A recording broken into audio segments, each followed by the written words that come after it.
Greetings, everyone. This is Payman Lorenzo, your host for the Leaders with a Heart podcast. I have a very good episode for you coming in. My good friend Gabriel. Gabriel is a very interesting story. He's originally from Argentina, beautiful Buenos Aires, and has been living for the past few years in Israel. We're going to talk about that. Is a very avid entrepreneur and about to launch his crowdfunding campaign. He has a very unique product. It's a watch like no other product. The first time I saw his watch, I said, "Wow, that's amazing! How come no one else even thought about that before?" But hey, someone has to do it, and it's Gabriel. So we're gonna talk about that and much, much more. So that's gonna be a very interesting conversation today. So, hola amigo, ¿qué tal? Bienvenido. Welcome to the show, my Well, friend. how are you, Payman? I'm very good, Gabriel. It's an honor to Thank you have for you. It's having me here. amazing. It's a Thank you pleasure. for having Thank me you. here. Thank you. So let's start first. For people who don't know you, who's Gabriel? Tell us a little bit about you. You can start from wherever, whenever you want to start. Tell us about you. No, I'm just kidding. So I am, yeah, if you got the reference. I am Gabriel. I'm 35 years old, born in Argentina, living in Israel for over a decade. I'm a product designer. I'm a entrepreneur. I don't know if I pronounced that word right. I also I apologize for my English if someone doesn't get it. Sometimes I'm watching a YouTube video and someone with an accent is giving me a tutorial and I'm like, "Yeah, I can't watch this." So I understand if you're feeling that, people watching. So I am.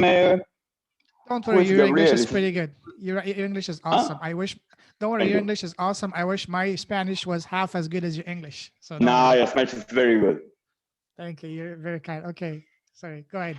Uh, so, um sorry. The who is Gabriel? So I am a creative person. I am an idea guy. I am a passionate, a doer, and I do sometimes things that people may consider silly or even stupid very seriously. With the things that I truly believe are good, that sit in the line between the stupid and the sublime, in my eyes, and I'm very passionate about that, about creating, about being alive, and about doing with purpose. That's awesome. So before we get into your business talk, I want to take you back to when you were growing up, when you were a boy. You know, when we were in school, they always ask us, teachers, parents. So, what do you want to become when you grow up? So, for you, when you were growing up as a kid in Buenos Aires, when your friends, your parents, your family were asking you, so Gabriel, what do you want to become when you grow up, when you're older? What was your answer? What did you want to become when you were young? What was your dream? I can't remember what I did say. I do remember though that once in the kindergarten they asked us to draw ourselves when we were big, and I draw myself as a magician. Wow. Uh, yeah, and yeah, that's so. It looks like I was excited about being a magician when I was in the kindergarten. Uh, and yeah, so what did I want to do? I I can't tell. I think I always wanted to deal with inventions, with creative stuff. I remember myself when I was like, I don't know, 10, 11, 12, around that age. I used to rollerblade a lot, Oh wow. and then I had a dream that I in my dream I had like the shoes with wheels, and I was like skating with my sneakers, and yeah, a few years went by, and I saw that actually that product became a thing, the wheelies they call them, for the Hmm. kids. So that's the first time I remember that I had an idea for a product. and it was in a dream. I didn't even notice that it was an idea. Actually, I was a little kid, but I guess I always wanted to do something around the creativity and doing like coming up with new stuff. Okay, so when you were in school, let's talk about more about when you were in school. What was your favorite class? Your favorite topic? School, Yeah, like like high school. high school, even middle school, high school, even university. What was your favorite class, favorite subject, and why? It's a good question. Um I think it was snooker. Really? I used to run away. I used to run away from school in high school and go play snooker and go around the streets in Buenos Aires a lot. So yeah, but after that, I never had. I don't think I had a Hmm. favorite. Maybe I really like the technical drawing. I used to Hmm. study in the architecture. How is it called? Specialty in Yeah. the high in high school, and I really liked it. And in the university at the university, I really liked uh, at the beginning the conceptual and the whole you know philosophy of design and the Hmm. very like I remember to come and sit and I will like watch a guy talk for 4 hours a monologue. I will design in Hebrew and I don't get a thing of what he's talking about because he's talking in a completely different level. I can't understand the things that he's saying. And after some time, you start to understand, and the process was very interesting. Hmm. So we had a So I like that. conversation. We had a conversation earlier, even last week. We talked a lot, and in the process, I get to find out that just like me, you're crazy about football, and you're a big River fan. I'm a Boca fan, and so when you were growing up, did you did you have any did was that one of your goals and dreams, like pretty much every boy that grows up in a country that is mad about football, that you would like to become a football player yourself? Was that ever a dream of yours? I used to play football like always since I was a little kid. I actually never had the dream of becoming a professional football player because I never had enough physical talent and the Mm, capabilities to be really think about it. Even I became very good at skill though. You know the whole you're juggling technical. part Oh wow, yeah. So I'm good with that. that's awesome. So But no, I did look up to the guys Enzo Francescoli from River, if you oh know, wow, was oh a big sure, hero of my yeah. a legend, a legend. He's also the idol of my favorite player, Zidane. You know, Right. His son is yeah. called Enzo for Enzo Exactly Francescoli. for exactly for that reason. Yeah, it was an absolute legend, a joy to play. I was able to watch him. I grew up in France. I was able to watch him when I was playing for Marseille, and before that, he was playing for a club in Paris. So I was pretty young at the time, but still, I was able to watch him, especially when he was at Marseille. He was a magician. He was everybody that played with him. He said, "Who's your favorite player?" He said Francescoli. I mean, for someone like a legend, one of the top five of all time, Zidane, to consider him to be his idol, that says it all about Enzo Francescoli. He's very amazing. Yeah, cool, awesome. So you mentioned that you always wanted to create things, to draw things. Can you remember when was the first product, even in drawing, that you created yourself? The very first invention. You mentioned that you're very Yeah, yeah. The key. yeah. What was the first thing that you created, if you remember that? It was a okay. So this is the story. It was an aid, like a device to help people with the disabilities to play snooker, to play 8 ball pool. Uh, Hmm. so the story is that I had a friend that he lost a hand. Oh So wow! Sorry to hear we that. used to hang Hmm. out, and sometimes I would say, "Hey, you want to go to play some snooker?" And then I was like, "Oh, sorry, yeah, no, it's not cool. Sorry, sorry about that." and then I came up with an idea. I was playing snooker. I was, yeah, maybe I can make a device that someone can play with one-handed.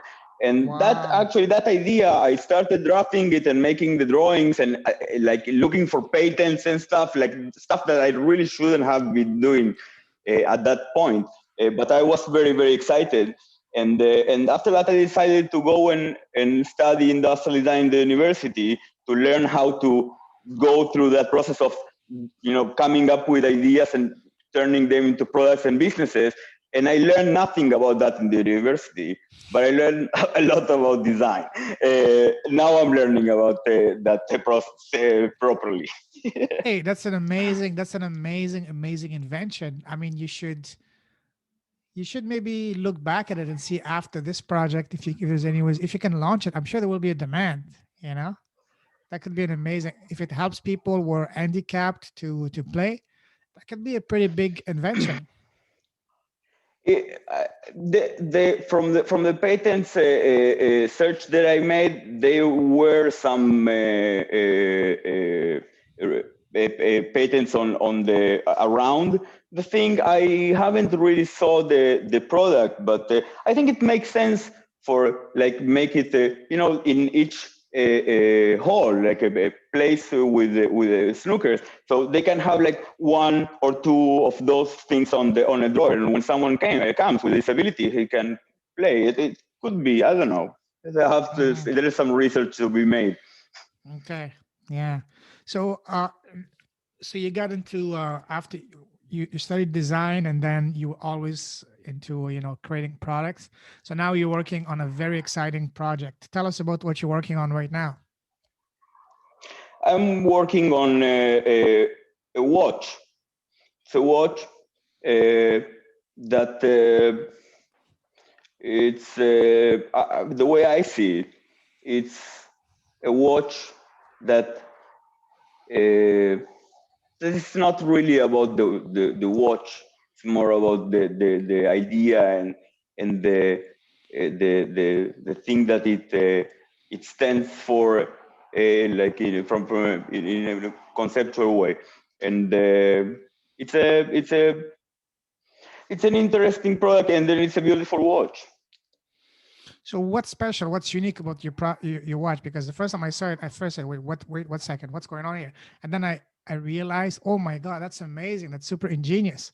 So tell us about what makes your watch different, like no other watches. And honestly, I've seen all kinds of watches. I have many friends who have launched very successful watch campaigns that have turned into multi-million dollar campaigns now. I mean, businesses, but I've never seen a watch like yours. So tell us about what makes yours so unique. Okay, first of all, thank you. You're That's welcome. nice to hear. Uh, what makes mine unique? Uh, I think the what makes it unique is that it it doesn't it doesn't go by the by the rules of how a watch should be designed, should look like, and how it should things should be done, and more about how things can be, know how they were, but how they could or can be in the future if you want. And that's the I don't know. I can go into the features, design features, and stuff of the watch, but I think it's from in. You can ask about that if you want to. I can go into that, but I think the big the thing is like more from a macro perspective, top down perspective. It's like the values that are merged or forced into the design that are what make the difference and what differentiate my watch from most of what's available in the market. What's the name of your watch? The brand? PM watches. Why PM? Tell us why you named it that way.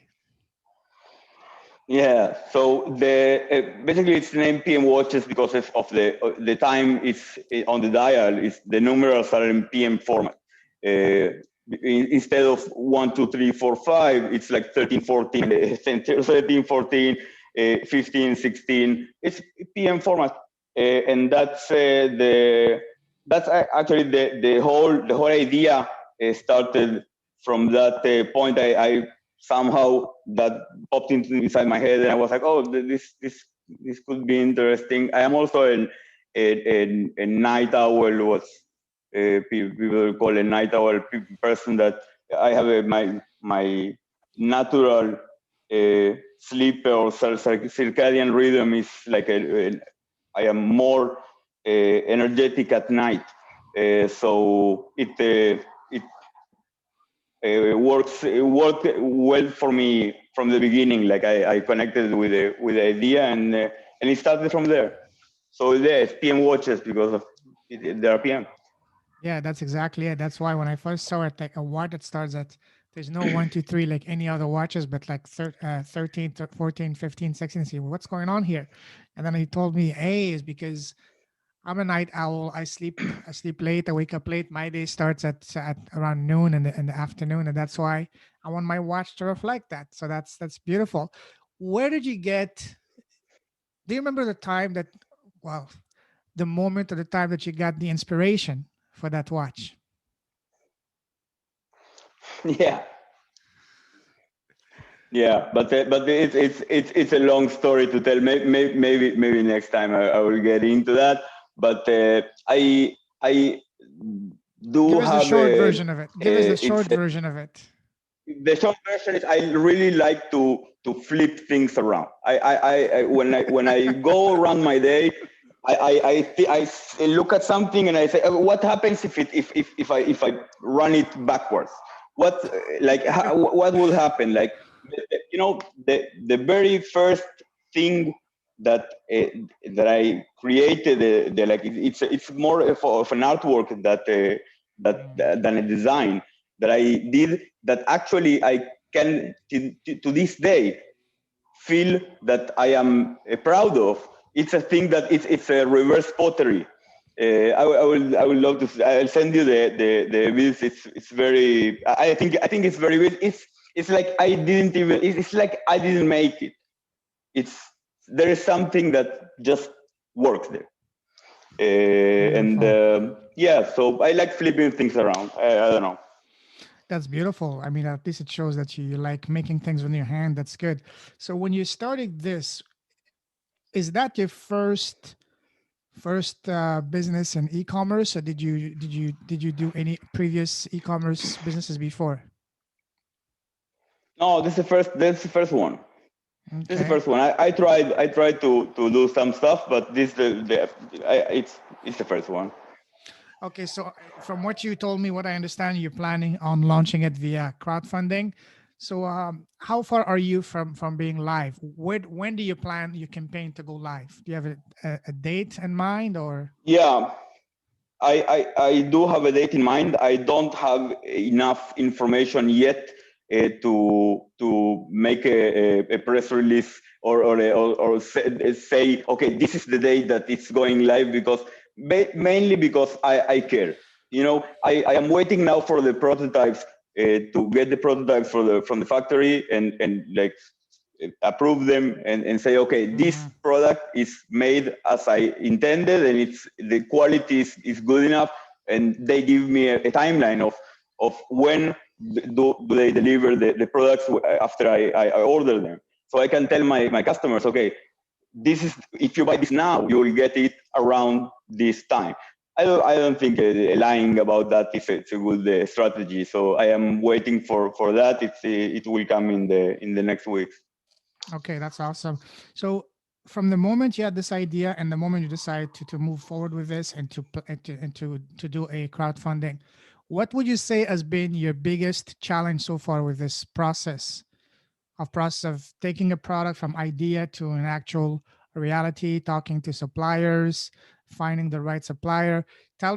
Share with us what has. I'm sure there's more than one struggle, but what has been the biggest and the most important struggle so far that you faced with bringing this from idea into an actual reality? Um, I think my biggest challenge was to to to take the idea the idea from the non-physical plane to a physical plane, until it becomes something else. It's not the idea really, but it's an image of it. And the most difficult thing was to keep it as close as I can to the original idea, without like making it too commercial, without selling it too much, or pushing it too much, or making more effort. The idea at the beginning, it was effortless. It's like just instead of this, it's episode 1 is 13. That's it. And keeping it, making a lot of work to keep the thing as effortless as it can look. I think that was the biggest challenge so far for me. I do have an issue with the perfectionism, and I am learning to let go and say, okay, this is good enough. There is no such thing as perfect. So yeah, that's Okay. I think one of the big lessons so far. Okay. That's beautiful, because quality is the most important thing in business. If you don't have a quality product, then you won't have a solid foundation to have a business. I'm in the same. I'm also launching my crowdfunding soon.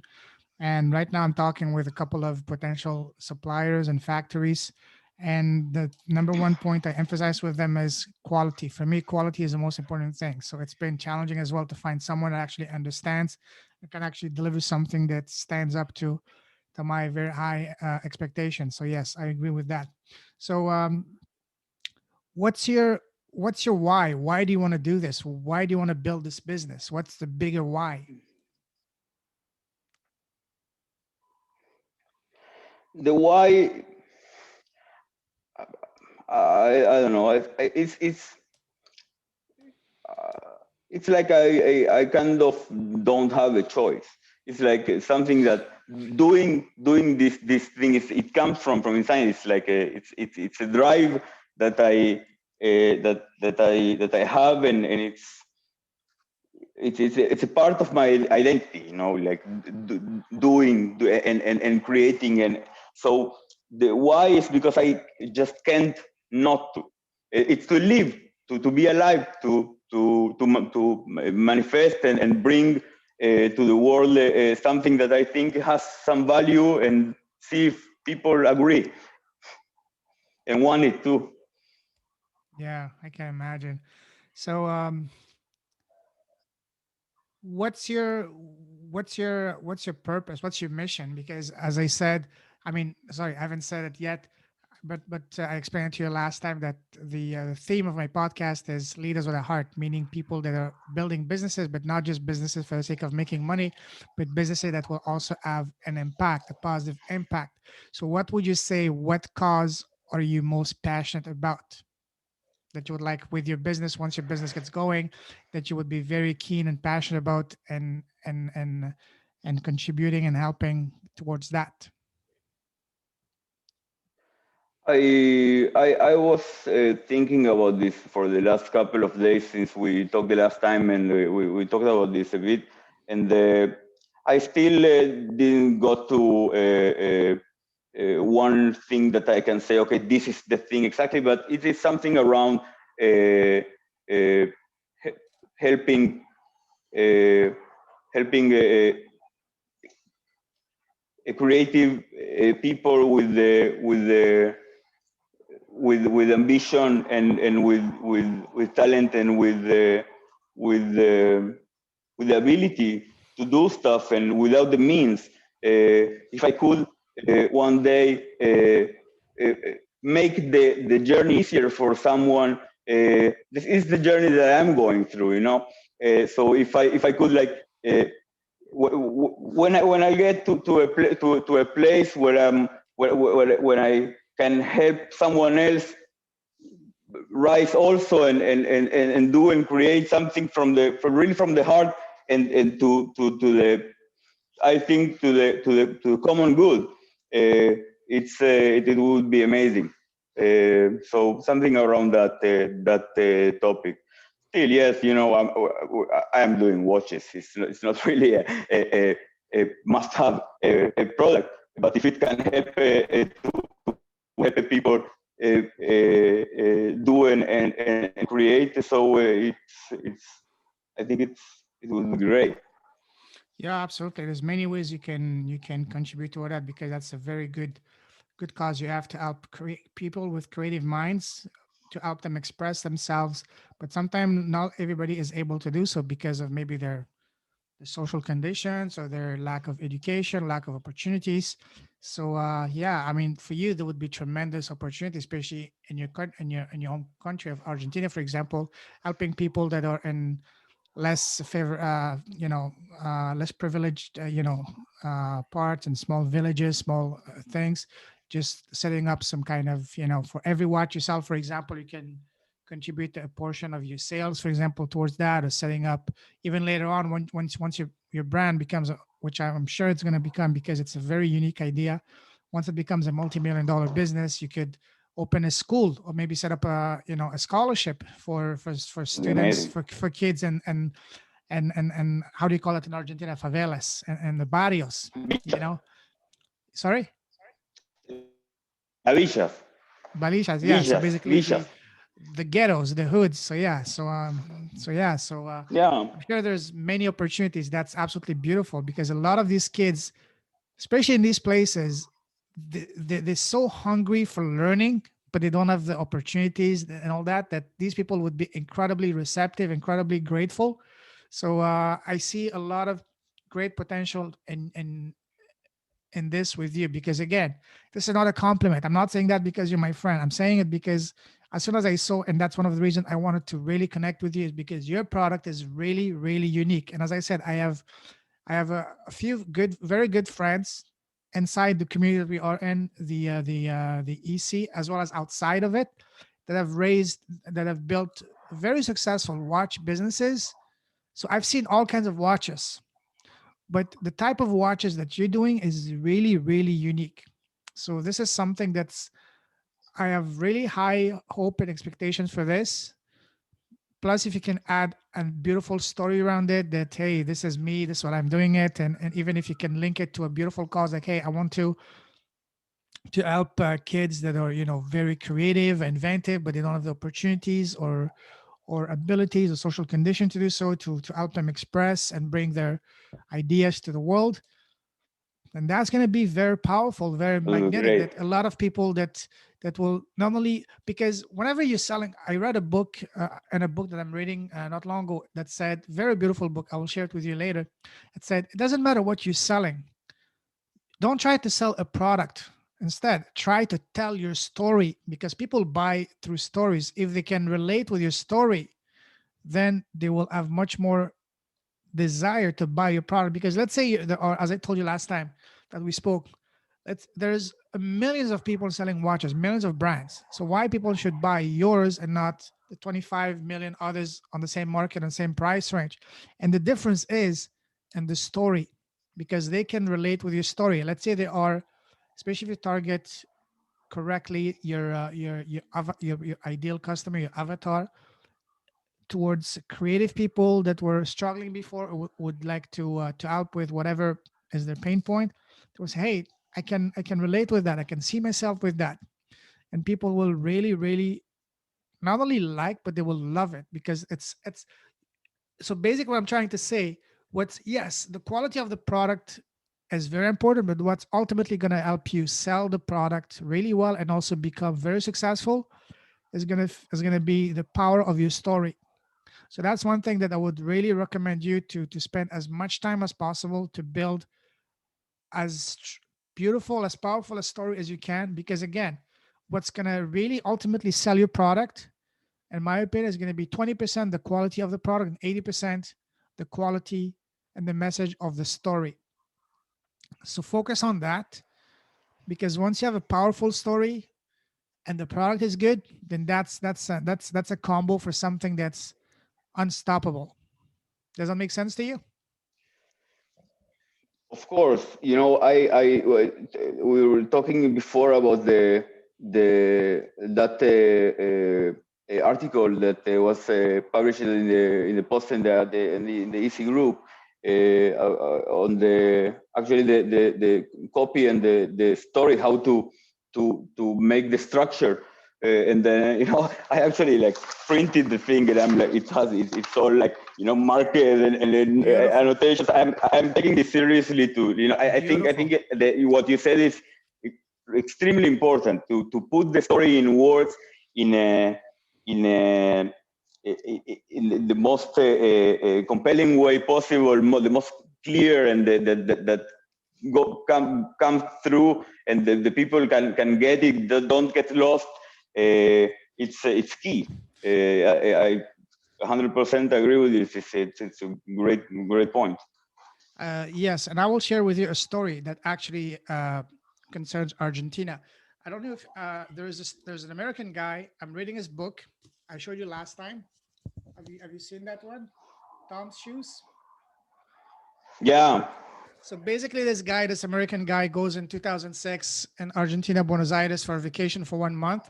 And while going in with his friends and people he met, he was going into the small neighborhood, especially the underprivileged neighborhood. He saw kids running around the streets with no shoes during the day. And he asked the people, so why are these kids not going to school? Because during the daytime, kids are supposed to go to school. And the answer that he heard broke his heart. He said, they cannot go to school because to be able to go to school, they have to be able to buy the uniform and the shoes. But these kids are not able to. That's why they're wandering around the street. So what he did, he had a very ingenious idea. He took the typical, what do you call it, the alpargata, the typical alpargata. Argentinian shoes, flat shoes, and he made a more sturdy version, more stronger version for the American market.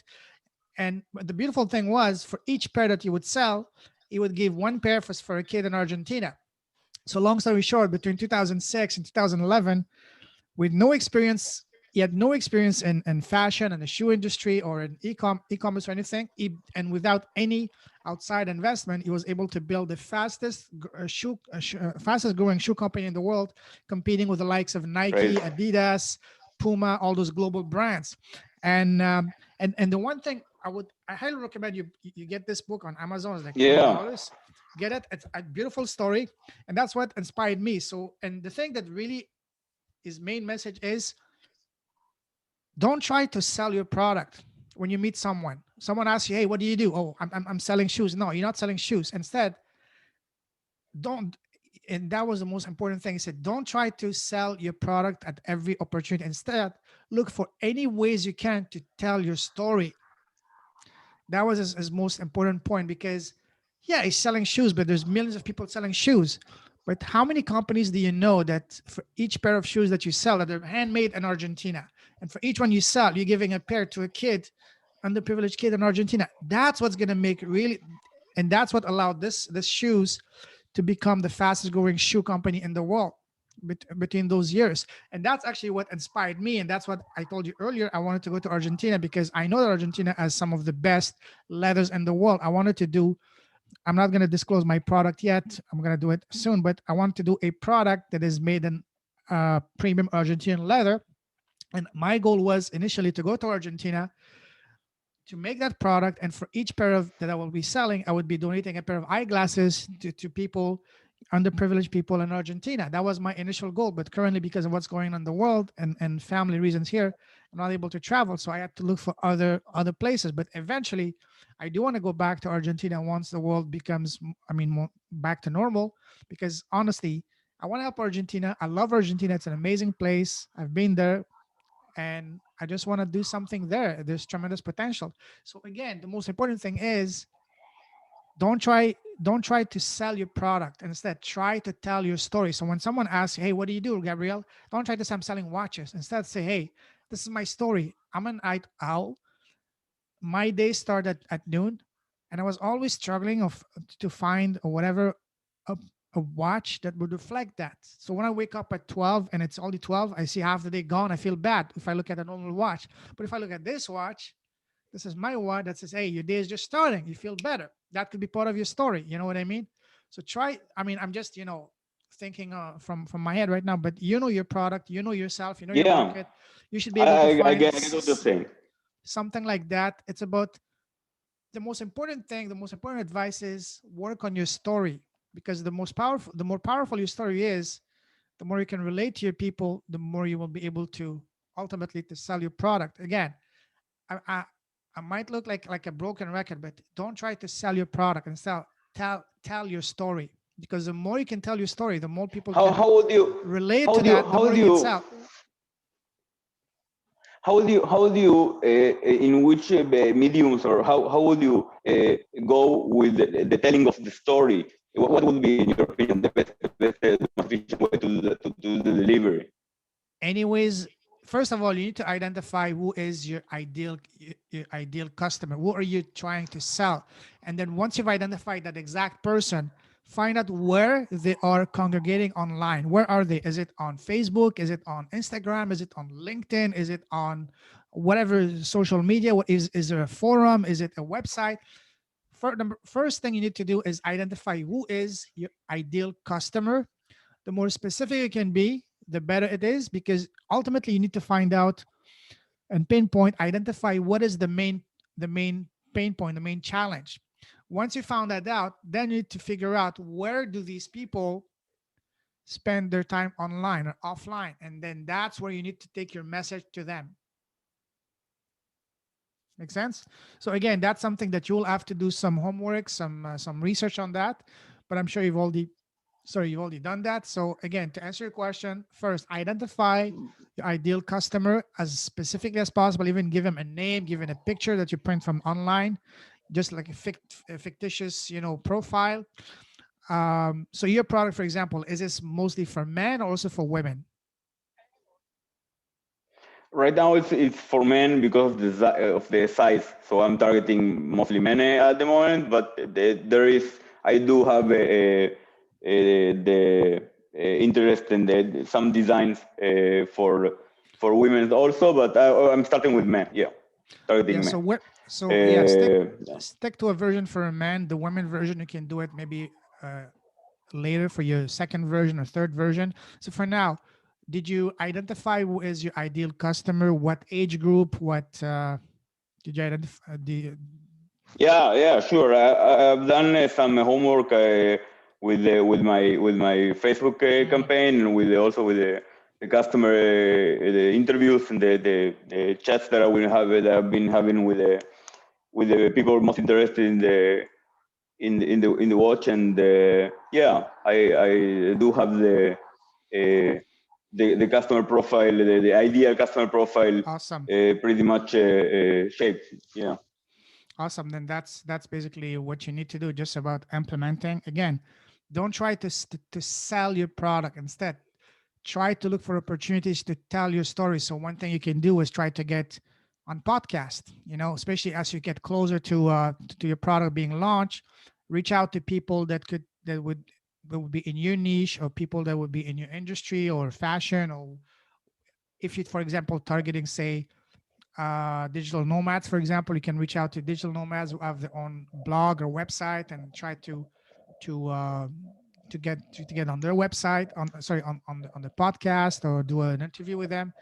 That's how you get the word out. That's how you get some more awareness. You need to figure all that out.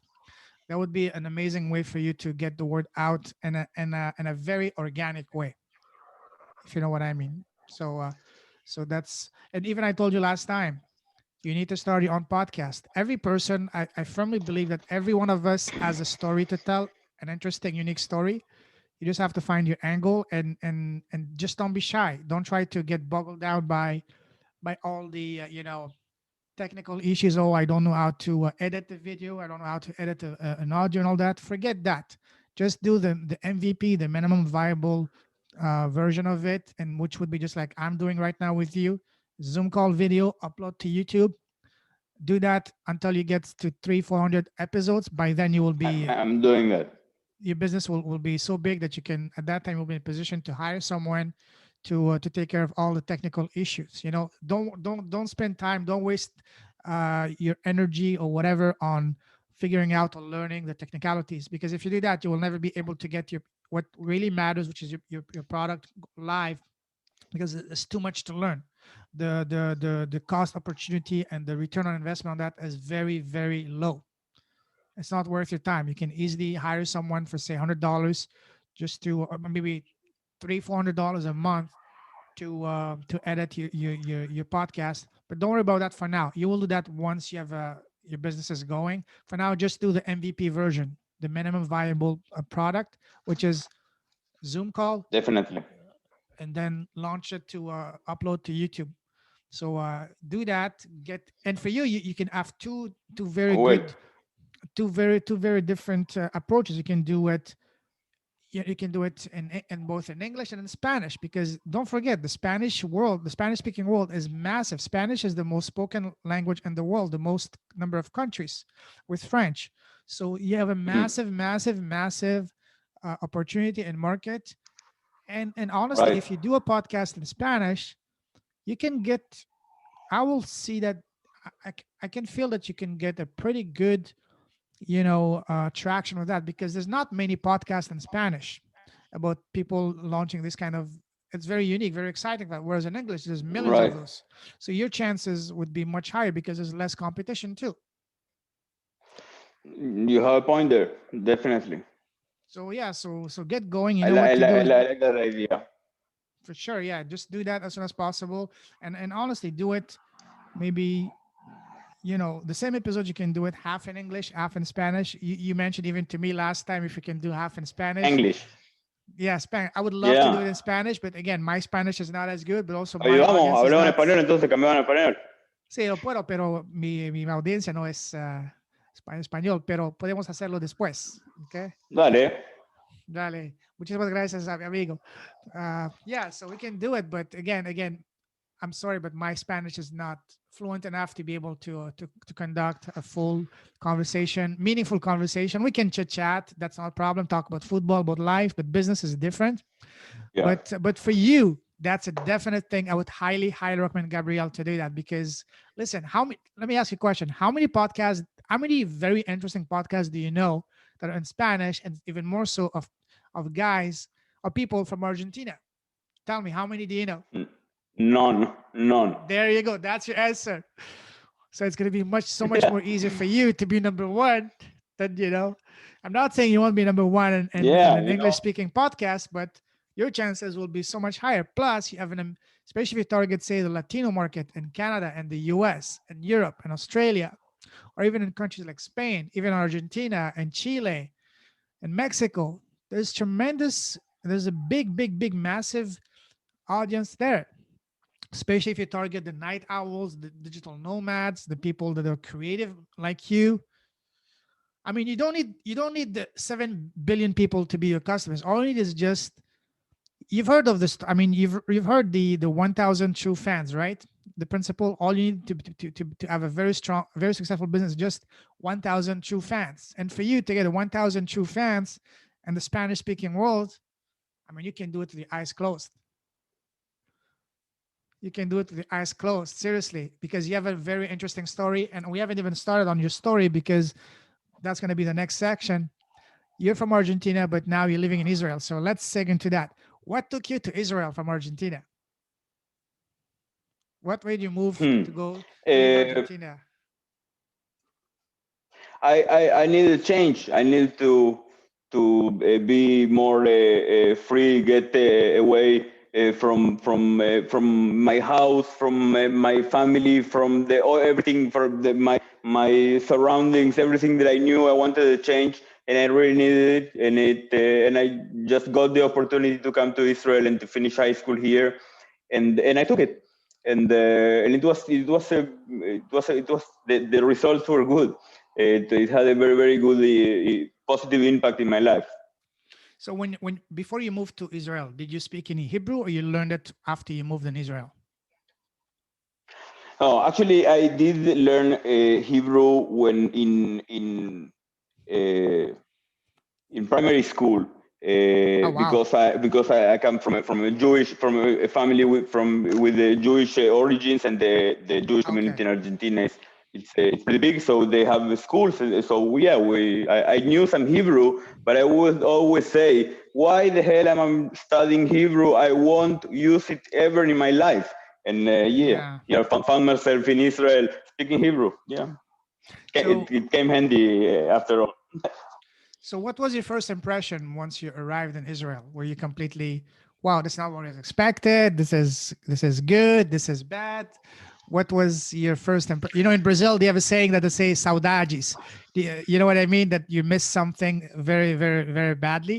Did you feel anything like that? Let's say the first week after you landed in Israel, that hey, I miss Argentina or anything. I want to go back. So tell us about what were your first impression of Israel?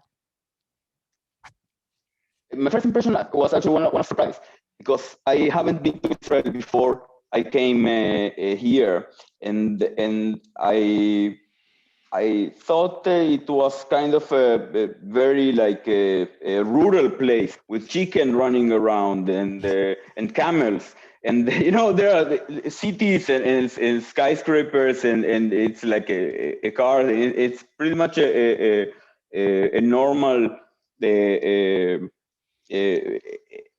urban. It has urban areas, and it also has the desert and stuff and everything. But I was shocked that it was more similar to the place that I came from that I thought. I see. That Okay. was the most surprising thing. Also it shocked me the culture because the culture is very different. The people, the temperament of the people, the way people talk, the way people approach one another, and there's a cultural difference that it's very big between Argentina and Israel, for example. And that at the beginning, I used to see people talking about having talking about something with the how would you say with the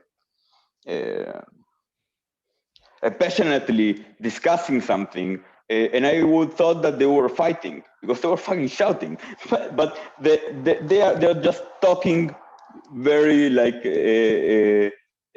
passionately. They weren't fighting. I was like, what are they fighting? No, they're not. They're just talking. Wow. So yeah, there are yeah. So So that don't as I remember when I just came, it was surprisingly like strange. Yeah. but don't Argentinians also, when they talk, they can get very passionate, especially with their hands, because Argentinians are known to be the Italians of the South America, everything with their hands and all that. Isn't that something similar? Yeah, but most of the times when you see in Argentina or in Italy, people talking like in high voices, with high voices and high tones, and like hands Oh going wow. around, it's going to be a fight soon. It's going to be a fight soon. Here, it may be that not. People are a bit more loud. I see. Some Okay. people, yeah. I'm not generalizing. Some people. What is the one thing you miss most from Argentina, other than family? Yeah, Oh asado, yeah. the friends. Yeah, el asado. How about the football? The football, I actually I don't miss that much anymore. I used to, but then River went to the B division, and it was hard Mm. on me. And I was like, yeah, I'm suffering. I'm very far away, and is it really worth for me to pay so much attention into this? And in the last years, I started watching football less and less. I enjoy football. I like, but I am like, just show me the goals. I'm not sitting Mm. 90 minutes. Sure, sure. Did you get into following a team in Israel? No, the football here is terrible. Like you see the first division. It's like seeing like the D division anywhere. It's Not very very even. very bad. It's Do you very go? bad. Do you go to some games when some Israeli clubs play in the Champions League, for example? When some big I teams didn't come go to to the town? games. I didn't go. I did watch them on TV, and I suffered because I wanted them to win. I really Hmm. wanted them to win, but they are they play so bad. You know, it's not good football. So I get frustrated. So I stop watching it. So why is it? Is it because football is not as big as a societal, deeply rooted in society as it is in Argentina? Uh, it's a complex issue, but I think it's a matter of the how in Argentina or in Europe they have the whole school really built from the stage that the guys are 8, 9, 10 years old. They are already on the school. They Academies, have yeah. like the and here, yeah, and here they have and it's less of less quality that it is, for example, in Spain or in Argentina. No, sure. Uh, How would you compare, for example, one topic that I always wanted to learn about? How would you compare? So, how is, for example, the cost of living in Israel, for example? Tell us about that, for example. uh, the cost of living in Israel is pretty high. Hmm. It's higher than from what I understand, than many of the European countries like Spain, Italy, and such. It's the economy here is not bad, but the price of living is relatively high. Like, Hmm. yeah.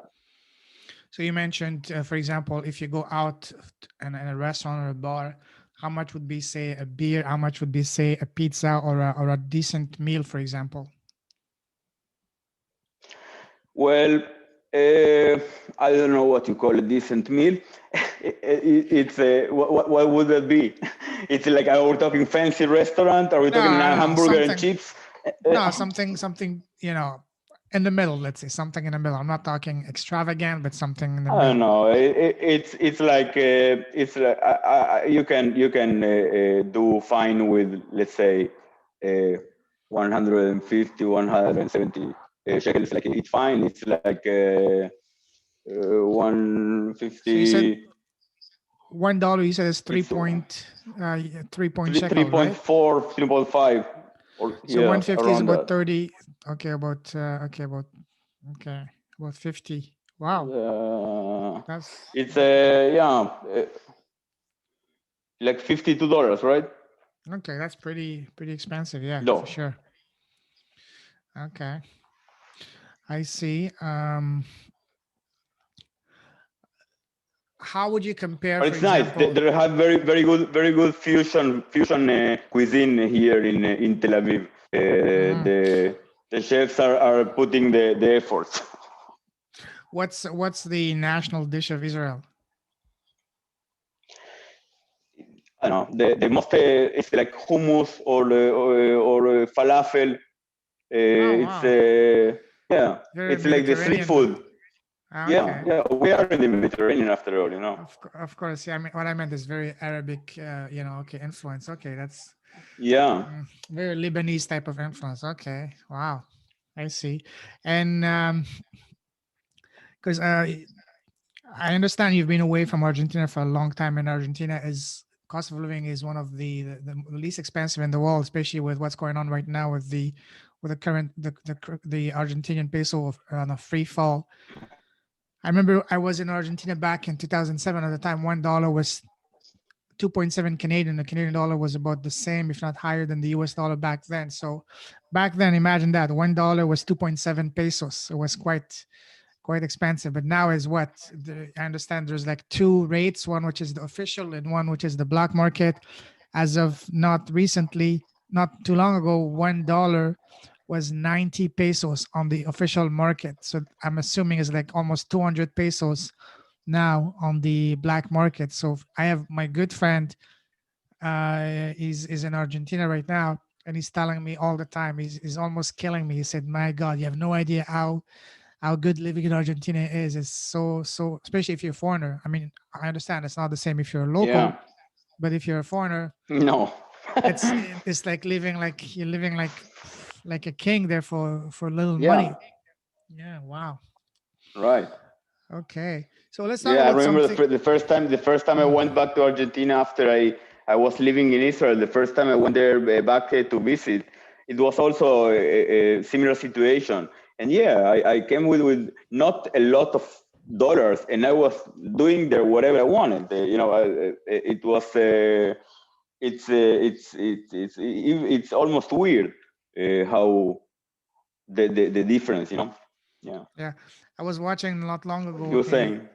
I was watching not long ago something that really touched me was there was an Argentinian TV station. They were trying to see how valuable was Argentine pesos. So they went to Montevideo in Uruguay, and they tried to see with 1,000 pesos how much they can get. And with 1,000 pesos, they can get maybe one bus ticket and in Uruguay, one bus ticket and maybe one what you guys call in media luna a small croissant, and maybe one coffee for 1,000 pesos. 1,000, that's absolutely incredible. And even there was a famous Argentinian TV host was saying, "Wow, that's just absurd. That's just ridiculous. 1,000 of our own currency, you can just across the next country, you cannot even get. You can Yeah, get the maybe question is, one bus ticket. what do you buy? What do you buy in Argentina for 1,000 pesos today? I don't know. Nothing When I exactly. was I haven't. living there, 1,000 pesos was almost $1,000 when I was living there. Yeah, Like as today, I I don't know told you. what 1,000 pesos could be a chewing gum. Yeah, I don't exactly. know. So and no one knows how bad. I mean, how low it's gonna get because no one knows, and that's really sad. But because there's tremendous potential in Argentina. But let's not get into Yeah. politics. That's not the topic of this podcast. So tell me about. I want to talk about. Are you a reader? Do you read a lot of books? No, not many. I do read sometimes when I have a hard time reading books. If I'm reading a book and I get stuck and it's like I I lose interest. I can't Mm, continue reading it. I don't think I don't enjoy it anymore. So, okay. but when I read and I really like something, I read it like in no time. Like I go through the whole thing. I read on different topics. I had a phase that I was really got into learning about philosophy.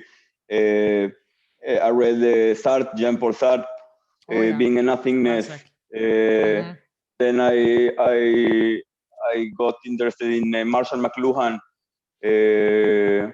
and the the meme is the message and the that whole thing. I like very much Bukowski, the poetry of Bukowski books, the novels I haven't read because I don't know. I started reading one and I felt like, yeah, I live this. I have Okay. already I live this life. I don't need to read about it.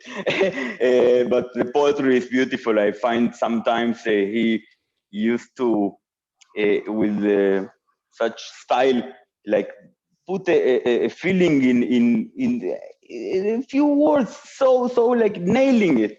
It's great. Bukowski I really like. Hmm. What else do I read?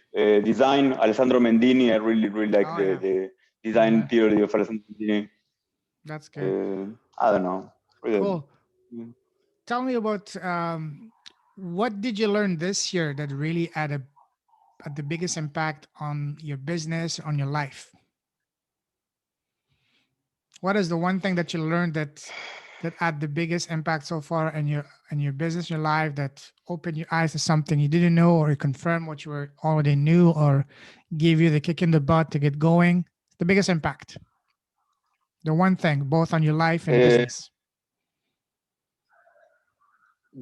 to the one thing that I think that it's I don't know if I learned it, but it's like the chip that fall into place is that to just to the importance of going through with the things that we start. Like if I Hmm. before that, my biggest lesson was to focus on one thing. I wanted to do everything at the same time. I had like 6 projects that I was working on. I was like not making significant progress on any one of them because I was spreading too wide. But I think the important is to go through to, if I believe in something, I do it all the way. And it's not, I think something that I understood also is that it's not about the success of the project. It's more about the fulfillment of the project, and the bringing it to the world, and then see if it connects, if it's what happens. Exactly. Yeah. So yeah.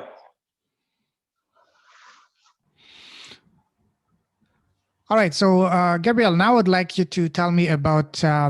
You mentioned that there is a big, thriving scene, entrepreneurial scene in Israel. Tell me about that a little bit. Talk about that. Yeah, there is it's Israel. It calls itself the startup nation. There is a big scene here with the tech companies. Lots of companies, lots of opportunity here, lots of talent, lots of events. I used to attend. I attended some events on the tech industry, also doing developing solutions for different world problems and challenges. It's very interesting. It's very thriving. And yeah, that's something that's very it gets a lot of effort here, and yeah, How about the results are good. how about the e-commerce scene? Is it as big too? The e-commerce scenes, they're like, no, not really. Like, what do you mean? The e-commerce scenes, like it's in startups that they do Yeah. e-commerce? Other There other are. because I've I met when I yeah. was living in Hong Kong and in China, I've met some very successful Israeli e-commerce people that were just based in Israel, and some of them were just traveling around when they needed to, and Working they would in Amazon though? Amazon and e-commerce. Some Yeah, even yeah, there are lots of people doing that also. Yeah. yeah, good, okay, cool. How about I'm curious to know what is the entrepreneur scene in Argentina? Yeah, I don't really know. From what I know, there is some tech companies happening there, mainly from what I have heard in the fintech. And there is a makers scene there, like maker places, and like people like building stuff with 3D printers, and like hacking all kinds of products and doing modifications. There is that scene, but other than that, I haven't been living there for a long time, so I don't really Hmm. know. Yeah, I can imagine that. Now let me ask you something fun. Imagine that you were lucky enough to have a time machine. Let's say you could go back in time, and let's say you're sitting with Gabriel when he was 18. Let's say you're talking to yourself when you're 18. What would be Okay. the number one advice you'd give yourself?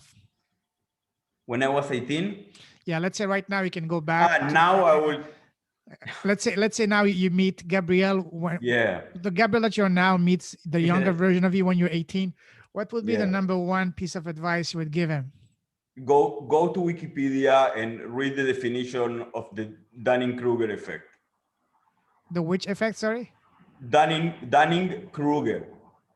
What is about? Can you It's tell us a little bit? basically it's a study in psychology that what it states that is in one line, and put very simplistically, is that people with less ability tend to have much more confidence and to feel much more confident themselves about their own ability that they don't have, than people that have the ability. They most of the time value themselves less than they are worth, because they fail to see how much better prepared are, or how much better they are something than the rest of the population. And so the stupid people think that they are the smartest, and the smartest people, they think they are they aren't smart at all. So I was very stupid when I was 18. I thought I knew everything, you know. That's a very interesting theory. I will definitely just check it out. Cool, Yeah, it's awesome. good. Now let's. I'm going to ask you a couple of more interesting questions. Imagine you have your podcast. You have a very, very successful podcast, and your guest today is yourself. You're interviewing yourself. What would be the first question you would ask yourself, the yourself that you are now? Again, what would be the first question that? So let's say you have your own podcast. Yeah. And today your guest is no one other than yourself. So you're interviewing yourself. What would be the first question you would ask yourself? I'm talking about yourself today, not yourself in the past or in the future. I'm talking about yourself today. What would be the first question you would ask yourself? That's a good question. I would ask myself. I don't know. I don't know. It's not an easy one. I would ask myself maybe. I don't know. I don't have a good answer for that right now. I will come back to you with an answer when I have one. Okay. Now looking back in your life, if there's one decision that you can go back and change, what would it be? And why? That you wish you had done differently? I can think about some different, but I will, without getting into into very personal stuff, I would say that I will do different. I would when it happened to me once that I thought that I could wait and it will be there for me to go and take when I was ready, and things don't wait. If there is a time to do something, do it, and just don't wait. Don't wait, because things aren't there forever. Yeah. There will never be a perfect time, because a lot of people just wait for the perfect time to know everything, but nobody knows everything. There's no perfect time. The perfect time is now. Yeah, for sure. All right. And if you were to give any tips for anyone looking to get into e-commerce or launching their own product, what would that be? Do you have any tips for people that? Yeah, I don't know if I'm really qualified to be giving tips at this stage, but I would say do if you can, so do it do it as easier as you can for yourself, and don't overcomplicate it. Okay. I don't know. That's pretty good, because a lot of time we tend to overcomplicate things. We just wait for the perfect time or until we know everything, but that's never going to happen, because we don't have the luxury to live like for 500, 1,000 years to get to learn everything there is. Because to learn everything there is, it's going to take you at least 200, 300 years. So unfortunately, we cannot do that. So the best thing to do is to start where we are. So that's a very good tip. So and if someone wants to reach out to you, Gabriel, what's the best way to do so? Just you can send me an email, write me a message on Facebook. Okay, what's your email? My email is gabriel@pmwatches.com. Watches. What? Wait a second. Watches.com. Okay. With a slash. With a dash. Okay. Yeah. A dash. Dash. And okay. And you can also find me on Facebook, Gabriel Rako, Rako, okay. Gabriel Rako. Okay, I'll link it up on the show notes. Okay. Sure.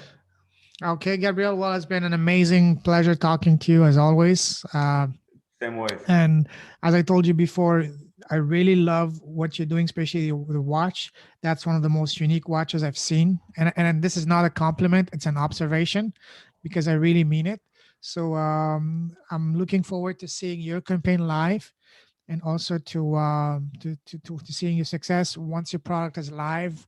I mean, once your campaign is finished successfully, then maybe we can get you on back on the show to tell us about your experience going through that. That would be Definitely. amazing. And again, as I said, Yeah. the one thing I would really love to do is, once my campaign is completed and yours is done, maybe later this year, meet up in person in Buenos Aires, go for some nice asados, and go watch. Yeah, Go collaborate on go some project in Argentina. That would be amazing.